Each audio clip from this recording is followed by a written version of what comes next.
আমাৰ জয় জয়তে আমি সদামুল লক্ষ্মীনাৰায়ণ মন্দিৰ কমিটিৰ তৰফৰ পৰা সকলো ৰাইজকে ভক্তবান ৰাইজক আমি শুভেচ্ছা জনাইছোঁ। লগতে আমাৰ সাংবাদিক বন্ধুসকলক মই শুভেচ্ছা জনাইছোঁ। আজিৰ আমাৰ এই কীৰ্তন আৰম্ভ হোৱা 25 বছৰ প্ৰায় সমাগত। গতিকে আমি ভাবিছোঁ প্ৰত্যেক বছৰে যাতে আমাৰ এই অখণ্ড হৰিনাম কীৰ্তনখন যাতে অক্ষুণ্ণ হৈ থাকক আৰু এই সংকীৰ্তনৰ মাধ্যমেৰে আমি এই ৰাইজক সমাগত কৰিব পাৰিছোঁ আৰু এই ৰাইজৰ মাজতে আমি ভক্তিভাৱ যোগাই তুলিব পাৰিছোঁ আৰু ৰাইজৰ অশেষ চেষ্টা পৰিশ্ৰমৰ বলত আজি আমি এই লক্ষ্মীনাৰায়ণ মন্দিৰখন স্থাপিত কৰিব পৰা অৱস্থাত পাইছোঁ। এইটো প্ৰায় 19তম। গতিকে যি কি নহওক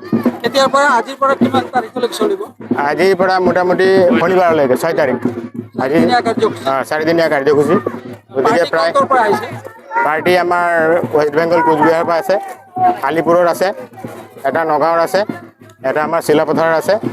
গতিকে 5টা, এটা ডবকাৰ নগাঁৱৰ আছে। গতিকে আমাৰ সদ্যহতে 5টা কীৰ্তনৰ দলক আমি আমন্ত্ৰণ জনাইছোঁ আৰু আমি আশা ৰাখিছোঁ যে ভৱিষ্যতেও যাতে আমাৰ ৰাইজে সহায় সহযোগ আগবঢ়াব আৰু এই 5দিনীয়া কাৰ্যসূচী যাতে সকলো ৰাইজে আমাক সহায় সহযোগিতা কৰি আমাৰ এই কাৰ্যসূচী যাতে আমি সফল ৰূপায়ণ কৰিব পাৰোঁ তাৰে কামনা কৰিছোঁ।